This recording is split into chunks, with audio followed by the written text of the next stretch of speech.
So one question I've been getting lately from you lovely people out there is, hey, these prepared characters from the Solo movie are starting to be farmable. Are they good for anything? Should I look after them? Because fortunately, characters like qi'ra, Jung Han Solo are very easily accessible. Characters like Lando or Chewbacca are going to take forever to farm. And granted, young Lando and L337 aren't yet farmable. They will be farmable soon, I'm pretty sure about it. I kind of want to highlight what they're good at together, what they're good at individually, and lastly, we're going to talk about, are they important for the future of Galaxy of Heroes, i.e., could there be a legendary event that involves these characters that you might be concerned with farming these characters for? So let's talk about the prepared faction together as a whole, and oddly enough, if you're going to farm these characters, I actually recommend you don't use them together on a team. It's quite funny because these characters are built on one another, but I gotta say, overall, they just aren't that good of a faction when you combine all the prepared characters, that being qi'ra, Jung Han Solo, Lando, Chewbacca, young Lando, and L337. I mean, if you can win battles,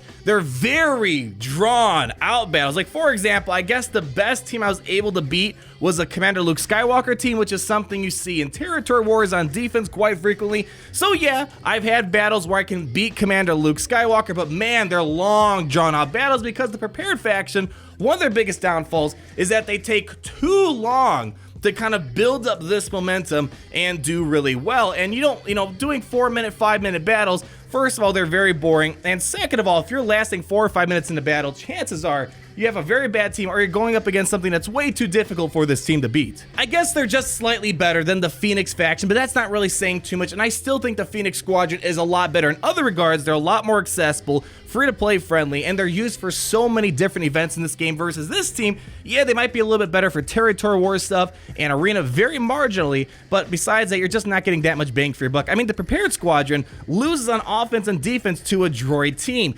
I don't know, I just don't like the prepared characters together, so altogether, I don't think you're going to see too much, but when you look at the characters individually, I think there's a lot of potential for these characters. So let's start talking about the characters individually, because I'm not impressed with the prepared squadron together, but individually, you can actually find a lot of niche uses for these characters. And let's start off with young Han Solo, the star of the Han Solo movie. Not really crazy for arena because he needs a lot of time to charge up to do some big damage, but if your battles are lasting 4 minutes, he will do some good damage. And in territory wars, same thing as arena, you're going to charge him up and hopefully he gets good damage, but mainly, if you're looking at young Han Solo, he's a very free-to-play character. I got him to 7 stars very quickly, but the cool thing about him that we saw recently is that he is very helpful if you want to solo the AAT raid. I mean, there's a lot of AAT solo teams out there, but him, I saw a screenshot where he did 1 million damage on his special ability, so that's really where he comes in because his kit is all about charging up his abilities over time, and that's why he has some purpose in the raids. But other than that, I'm not seeing too much use unless you really care about territory battles. You're struggling for light side territory battles. I mean, there's a lot of other better characters than young Han Solo, but he is very good for the AAT raid, and I do want to point that out for you guys. And now young Lando, I mean, I don't know if anyone's really using this character. I mean, the only reason why you're using him is because you're running a full prepared team. That's the only reason why I see him being semi-useful. I mean, he does some good damage. His hot hand ability can really put out some good damage, but again, you gotta wait for it to kind of charge up to do some good damage. But other than that, I haven't really seen many uses out of him for the raids or for territory wars or even any sort of unique lineups. Nothing has really included young Lando. So really, he's mainly a prepared character. And as I said earlier, there's really not a lot of reasons to run a full prepared and even a Zeta prepared team. But if there are some uses for young Lando that are actually good, let me know down below. But so far, from months of testing and live streaming, I just haven't come across anything. But now these last 3 characters from the prepared team, they actually have some good use. And let's start with L337. Now, L337 is actually very decent, I should say. I don't want to say very good, but she's very decent. And there's a lot of good hybrid teams that involve her, especially some very difficult territory war defensive teams. Now, L337 is actually pretty decent. She's got a pre-taunt, and pre-taunting without Zetas is amazing. You don't even need an Omega to make her pre-taunt, so that's a huge bang for your buck right there. And she has the Scoundrel and Droid tech, and I said this in my Droid video and videos before.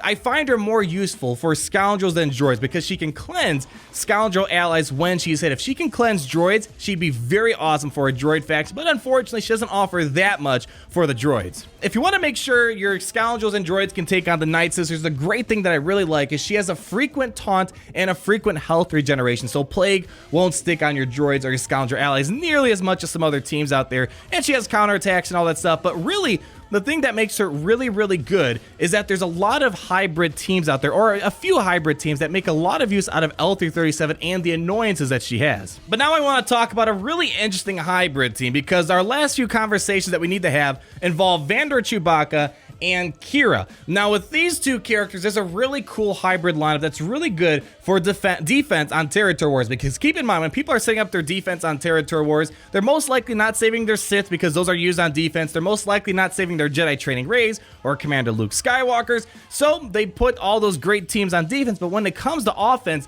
they're using more budget teams, and the problem with a lot of those budget B teams, B plus teams, is that they have a very hard time beating this team that Mobile Gamer made a video about, which involves qi'ra, Vander Chewbacca, Nest, Zalbar, and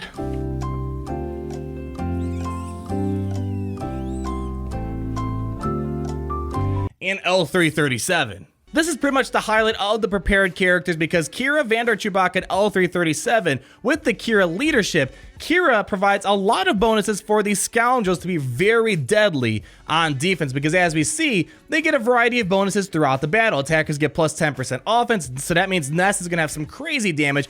Tanks are going to get plus 20% critical avoidance, so your tanks such as L337 and Zalbar, they're just going to soak up damage, and it's really hard to chew through all their health and protection. And then healers and support characters are going to get plus 20 speed, so such as qi'ra right here. And pretty much this team I'm showing you a snippet of from Mobile Gamer's video. It's just very difficult to beat on defense because there's a lot of health regeneration, and because of the two taunts between Zalbar and L337, Vander Chewbacca keeps reviving those characters that you defeat. So that's why Vander Chewbacca is such a high priority target in a full scoundrel team, because if you don't take him out, Vander Chewbacca, which is what we're going to talk about real quick right now, he can constantly revive light side scoundrel allies. So he can revive Zalbar after you take him out. He can revive L337 when you take her out. So it becomes a very impossible team. Imagine Vander Chewbacca reviving Nest. It's just very deadly. This would be a very difficult territory war team to beat if someone can't use Palpatine, Darth Traya, Jedi Training Ray, CLS. It's a very difficult team to beat, and this is why Vander Chewbacca, in my opinion, has the best prepared mechanics solely because of this revive mechanic. So those teams all revolve around having Vander Chewbacca sit behind tanks and just let the team absorb the damage from the enemy, and this team is meant to time out whatever teams come your way or rely on Nest obliterating the opposing team, because as we see, Nest is a beast of a character and can take on whole teams by herself.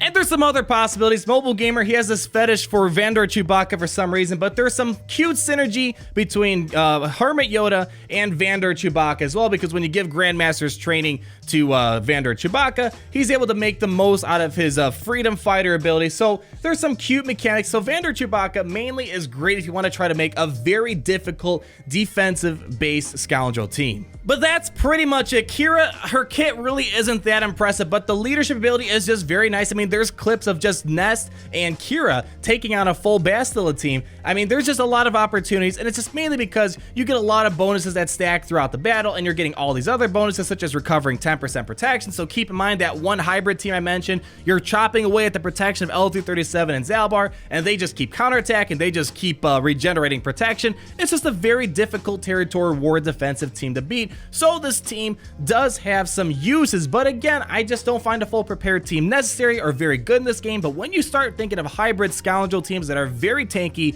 and very defensive, that's when you're starting to find some really good lineups to make the most use out of the prepared mechanic and scoundrels, in my opinion. And finally, let's talk about the future of Galaxy of Heroes and the prepared faction. What I mean is, could these characters be needed for some sort of legendary event down the road, or some hero's journey down the road, or something of that sort? And immediately, I don't think so. The Han Solo movie kind of parallels with where Rogue One is. Once they released all the Rogue One characters, they were done. They didn't come back, not meaning they won't come back, but I don't expect them to come back to a movie that was just kind of one of those minor incremental movies for the Star Wars universe. But the developers have made a statement that although they're done with making Han Solo characters now, that doesn't mean they won't make any more. For example, when they maybe have the release of the Han Solo movie, maybe they'll come back with some new characters. And with that in mind, there might be a possibility they could make Dryden Voss a legendary, maybe Beckett a legendary character, and spoiler alert, let's give you 5 seconds. I don't even know why I'm giving you guys spoilers. The movie's been out for several months now. But maybe they'll release some sort of Darth Maul. As we saw at the end of the Han Solo movie, there was a snippet of Darth Maul. That's kind of really far stretching. I don't think they'd make a legendary character based off a few seconds of Darth Maul in that movie. Maybe a future movie that connects with the Han Solo movie. Unless they make a sequel movie for Han Solo, I don't expect these Han Solo characters that we got to be connected to some sort of legendary event. And I don't even think Dryden Voss or Beckett are legendary status characters. So I think we will be okay. But if they do make a sequel movie, depending on how it goes, maybe Darth Maul be featured more in there, and then maybe we might see some sort of legendary event. But as of now, in the next foreseeable 6 months or so, I don't think these characters are something you need to rush and farm right now, unless you want to try to make a very difficult defensive territory war team with qi'ra, Vander Chewbacca, and L337 mixed with some other scoundrel tanks. But maybe you guys enjoyed the prepared characters a lot more, so let me know down below, what are your guys' thoughts? Maybe you guys see some other uses. Maybe you guys see a future with these characters for some sort of legendary event. Overall, I just feel that the prepared characters are probably the biggest disappointment, or probably not the most exciting content so far this year. It requires too much build-up, and when you finally get build-up, it's been 4 minutes into the battle. I mean, there's niche uses such as Han Solo in the AAT raid, and some nice little hybrid teams, but overall, these aren't crazy characters where you need to stop and farm right now, unlike characters like Nest. She's pretty much the biggest highlight we got for the movie for this game. But hopefully this video helped you determine the value of these characters and whether you should start farming them now. And if you did find the video helpful, go ahead and leave me a like, comment down below, and subscribe so you're not missing a thing. And until the next video. Party Richter, Party Richter. Down, down, down, down. Party Richter, Party Richter. Son of a